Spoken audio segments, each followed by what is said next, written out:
अस्सलाम वालेकुम रहमतुल्लाहि व बरकातुहू। दोस्तों, आउं आहियां अली हसन अब्बासी। किताब आहे तनवीर अब्बासी। कुछ ॾेई वेंदासीं, ख़ाका, इंटरव्यू, मज़मून, इब्यास, सफ़रनामू ऐं शाइरी। मुरतब यूसुफ सिंधी। छपाईंदड़ सिंधी अदबी बोर्ड, जामशोरो सिंध। छापो पहिरियों 2012 ईस्वी। तनवीर अब्बासी, शख़्सियत ऐं फ़न। किस्त 5, निमा शाम जो सिज, न्याज़ हमायूनी। तनवीर अब्बासी असां सभिनी जो दिलि घुरियो दोस्त हो। कद काठ में हल्के हुअण सबबि हर कंहिं हिन खे नंढो भाउ करे थे सम्झो, लेकिन अदबी रुतबे जे लिहाज़ खां हू कदावर शख़्सियत जो मालिक हो। अवाइल में मुंहिंजी साणस का ख़ासि ॾेठ वेठ कान हुई, पर हिकु लंघा ही यार मुंहिंजे पर पुठ शिकारपुर में बशीर मोरियाईअ वटि वियो त हिन खेसि मुंहिंजे बारे में एतिरो कुझु ॿुधायो जो पाण जॾहिं हैदराबाद जे मेडिकल कॉलेज में अची दाख़िला वरिताईं त उमाल गिरामी साहब जे रूबरू कराची होटल में हिन सां मुलाक़ात थी वई, जंहिंखां पोइ असांजी गहराई वधंदी वई। असांजी संगत अॻिते हली चौयारीअ जो रूप वरितो, जंहिंमें रब्बानी साहब, रशीद भट्टी, मां ऐं तनवीर शामिल हुआसीं। असां पीर साहब हसामुद्दीन राशिदीअ चवाणी अजीब मखलूक लेखिया थे वियासीं। असांजा चर्चा ऐं टोटका जन ते रशीद भट्टीअ जा ॿिटा ट्रक रंग लाहींदा थे रहिया ओसे पासे मशहूरु थींदा विया। तनवीर डॉक्टरी पास करण खां पोइ हैदराबाद में प्रैक्टिस करणु लॻो। अॻिते हली ख़ैरपुर मीरस जा वञी वण वसायाईं, जंहिंमें हर कंहिंजी राय मूजिबि उते हिन जी वधीक ज़रूरत हुई। असां कंहिं न कंहिं सांगे उते पहुची साणस मिलंदा हुआसीं, या पाण कॾहिं हैदराबाद अची असांखे मुंहुं ॾेखारींदो हो। उहे विछा वांदकाईअ घटिजण करे होरियां ॾाढियां विया वधंदा, तॾहिं बि ईअं पिए भायोसीं त हिक ॿिए खां परे न आहियूं। शाह साईं चवाणी के ॾूर बि ओॾा सुपरी। अदब जे मैदान में असां जेका राह रमे चुका हुआसीं, उन जी मंज़िल हिकु ई हुई। उन ई माॻ ताईं पहुचण लाइ असां जेकी कशाला कया ऐं जेतिरा सूर सठा, तन में बराबरि जा शरीक ऐं शामिल रहंदा आयासीं। उन में गहराई बि थींदी रही त घारी बि पवंदी वई। तंहिं हूंदे बि निराशाई न थी। ओचितो असांजो यार रशीद भट्टी असां खां विछड़ी वियो, जंहिंजे ग़म असांखे झोरे छॾियो। उनखां पोइ हिक ॿिए जो ख़ैरु घुरंदे अचानक तनवीर मोकिलाणी कई। उहे ॿई विछोड़ा ॾाढा ॾुखिया लॻा, पर माठ खां सवाइ को चारो न हो। असां कॾहिं त चिठियुनि चपाटियुनि वसीले हिक ॿिए जी सार संभाल लहंदा पिया आयासीं, पर पोइ उन जी बि ज़रूरत कान रही, छो त अख़बारुनि मां हिक ॿिए जा हाल अहवाल पढ़ी दिलिजाए थी वेंदी हुई त हर को पंहिंजे कम सां लॻो पियो आहे। तनवीर जी हयातीअ में हिकु नौजवान ख़ैर सां मूं वटि कही आयो ऐं संदसि लाइ तासरात लिखण बाबति चयाईं। मूंखे उहा ख़बर पइजी चुकी हुई त पाण पंहिंजे प्यारे पुट सरमद जी विलायत मां वापसि अचणु ऐं इस्लामाबाद में मुलाज़मत मिलण करे ख़ैरपुर खे अलविदा चई ओॾां वञण वारो आहे। सो तासरात जी शुरूआत कंदे ही शेर लिखियुमि। निमा शाम जा सिज लहण जी न कर, तूं ॾाढो वणी थो वञण जी न कर, इझा लुड़क जी माक आई गलनि ते, तूं उस वांगुरु झुड़ में लिकण जी न कर। मुंहिंजो ख़्यालु हो त तनवीर खे हेतिरा साल अदबी ख़िदमतूं ऐं महिनतूं कंदे वॾी खोट जी पूराई खां पोइ ख़ैरपुर छॾे ॿिए हंधि वञणु न खपे, पर उहा ॻाल्हि संदसि वस में कान हुई। आख़िरकार हितां वियो त माॻई दुनिया मां बि वेंदो रहियो। हाणे त संदसि ॻाल्हियूं रहिजी वियूं आहिनि जेके विसारण सां बि नथियूं विसरनि। हू पाण त ॾाढो मिठो माण्हू हो, पर संदसि पोयां बि माखी ऐं मिसरीअ खां घटि कीन आहिनि। असांजी भाभी कमर हुजे, इरशाद नबी हुजे, पारस मारुई, तोड़े सरमद हुजे, सभु तनवीर वांगुरु सेबाइत आहिनि। हिकु दफ़े डॉक्टर नवाज़ अली शौक़ गॾु मेले जे मौक़े ते सचल अदबी कॉन्फ्रेंस में ख़ैरपुर में वञणु थियो, जंहिंजो इंतज़ाम ख़ुदि तनवीर जे हवाले हो। ॿिए ॾींहुं साणसि मिलण लाइ सरमद जे घर वियासीं त भाभी कमर वरियनि खां पोइ बि असांजी उहा ख़ातिर तवाज़ कई जेका अॻु कंदी थे रही।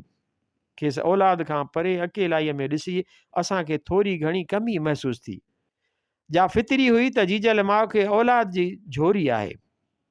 साल ॾेढ खां पोइ मुंहिंजो इस्लामाबाद वञण जो प्रोग्राम थियो। उते तनवीर जी वॾी न्याणी पारस जी दावत ते संदसि घर वियुसि त उहा मूंखे बिल्कुलु भाभी कमर जे रूप में नज़र आई। साॻियो मान, साॻी इज़त, साॻी महिरबानी ॾिसी दिलि मां दुआऊं निकिरण लॻियूं। उहा ॻाल्हि जॾहिं वापसि अचण ते तनवीर सां कयमि त ॾाढो सुरहो थियो। मूं दिलि में चयो बेशक अलाह औलाद ॾिए त अहिड़ी ॾिए जेका पीउ मां वांगुरु लाखीणी हुजे। तनवीर देश छॾे परदेस वियो, उते लाॾाणो कयाईं। असां ॾाढा उॿाणका थियासीं। दिलि में उहा ई हसरत रही त अलाह असां पंहिंजे प्यारे दोस्त जे मुंहुं ॾिसण खां बि वियासीं। पछाड़ी अंदर मां इहा आह निकिती त ज़िंदगीअ में जो खटणहारनि जियां खिड़ंदो रहे, हाय सो तनवीर अब्बासी हितां वेंदो रहियो। तनवीर जे वए खां पोइ ॾाढो वॾो ख़ाल पियो सुझे जेको शायदि भरिजी सघे। तनवीर जी अदबी ख़िदमतुनि खां सवाइ ही मज़मून अधूरो रहिजी वेंदो। उन ते बि कुझु लिखिजे हा, पर तबियत नासाज़ हुअण करे हथ न पिया हलनि। उन करे संदसि किताब रॻूं थियूं रबाब ॿियो छापो ते हिन खां अॻु लिखियल हिकु मज़मून हिते ॾेई उहा कमी पूरी कजे थी। तनवीर जी शाइरी, अफ़ादी शाइरीअ जी वाखाण उहा आहे त उन में सच ऐं सूंहं जा उहे उञाण इंड लठ जे रेखाउनि जियां उजागर थियल हुजनि जंहिंजो इंसान जे निजी तोड़े समाजी ज़िंदगीअ सां गहरो लाॻापो रहे थो।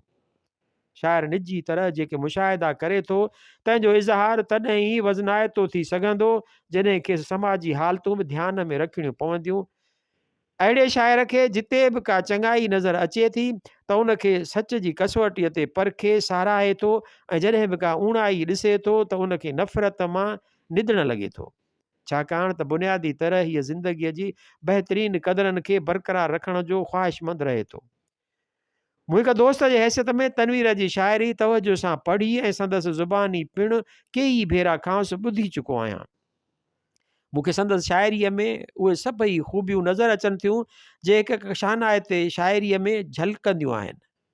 साॻिए वक़्तु दोस्तीअ जे नाते हुअण करे तनवीर जी शख़्सियत बि मुंहिंजे लाइ उन किताब जियां आहे जंहिंखे कई दफ़ा चाह सां पढ़ियो वियो हुजे। मां हिन यार जे ख़ुशियुनि भरी ज़िंदगीअ खे ॾिसंदे बाज़े उहो सोचींदो आहियां त हीउ शख़्स जंहिं वटि हासिलात जी का कमी न आहे सो कीअं थो ॿिए कंहिंजी महरूमियुनि जो अहसासु करे सघे ऐं हिन खे कहिड़ी ज़रूरत आहे जो ॿियनि जे ग़म ते ॻोड़ा ॻाड़े हरू भरू पंहिंजी ख़ुशी ख़तमु करणु थो चाहे। पर सुतती महसूसु थींदो अथमि त उहो सभु कुझु उन ॾात जो फल आहे जा कंहिं इंसान दोस्त शाइर जे भाग में अचे थी जंहिंजे वसीले ॿियनि जो ग़म पंहिंजो ऐं ॿियनि जी ख़ुशी पंहिंजी ख़ुशी तसवुरु कई वेंदी आहे। हीउ मजमूओ तनवीर जे इब्तिदाई शाइरीअ ताईं महदूदु आहे जंहिंखे कंहिं हद ताईं तजुर्बाती शाइरी चई सघिजे थो। हिन में जेतोणीकि घटि वधायूं मौजूदु आहिनि तंहिं हूंदे बि हीअ शाइरी नज़रअंदाज़ करण जहिड़ी न आहे। उन लाइ जो मंझसि सचाईअ जी साख निर्वार नज़र अचे थी। उहा सचाई जंहिंजो इज़हार ज़िंदगीअ जी सूंहं संवारण लाइ ज़रूरी आहे।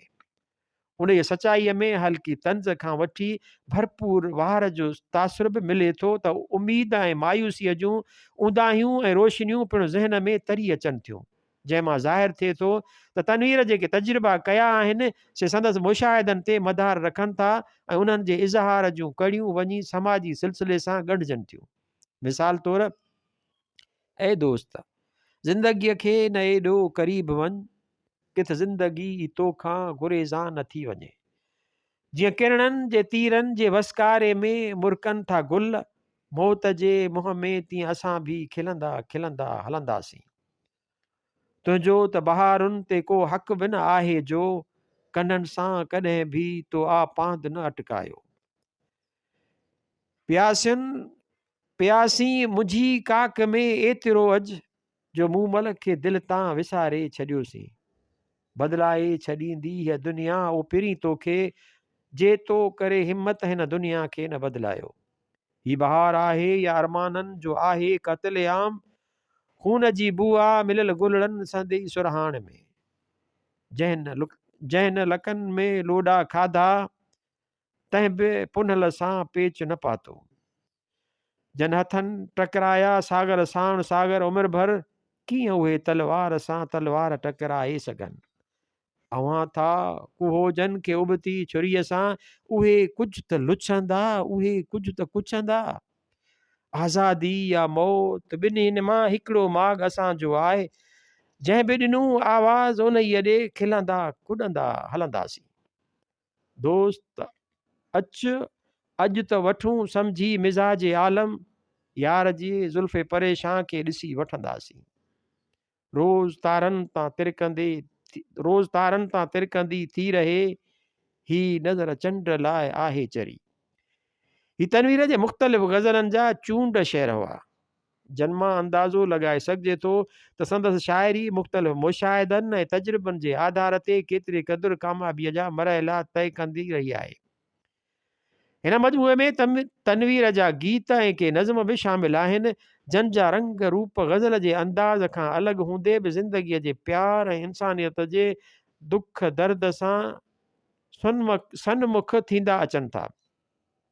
कोन ॿुधाए वाट असीं अण सुहां सोहूं, होरियां ॾाढियां रिढ़ंदे रिढ़ंदे, किरंदे थिड़ंदे ऐं थाॿड़ंदे, ॻोल्हे लहिबी वाट असीं अण सुहां सोहूं। अहिड़ीअ तरह संदसि नज़म जोगीअ जो हिकु बंदु आहे। मां बि ज़माने जे दर्दनि खे दिलि तां हटाइणु चाहियां थो, ज़हीरनि जे ज़ोर खे मारे ज़ोर घटाइणु चाहियां थो, जन खां हयाती हांव थी हारे तन खे मञाइणु चाहियां थो। प्यार सां हर कंहिंखे मां पंहिंजे वस में आणणु चाहियां थो, वक़्त जे वेह में महिनत जो मेठाज मिलाइणु चाहियां थो। तो जा मां ओ जोगी, तो जा मां ओ जोगी, मन जी मुरली वॼाइणु चाहियां थो। तुंहिंजो मन बि रोगी आहे, मुंहिंजो मन बि रोगी, ओ मुरलीअ वारा जोगी। तनवीर जी अॼोकी शाइरीअ खे ॾिसंदे संदसि इब्तिदाई शाइरीअ जे मुख़्तलिफ़ तजुर्बनि जो अहसासु थिए थो, जंहिंजे रोशनीअ में ईअं चई सघिजे थो त हिन पंहिंजे शुरूआती दौर में जेके ॿूटा पोखिया, तन जी सुराहाण मारी ऐं मलीर जे चारनि ऐं वीचारनि में सदाईं सच ऐं सूंहं जी सांझा जा सोझरा उपाईंदी रहंदी। 1999 ईस्वी।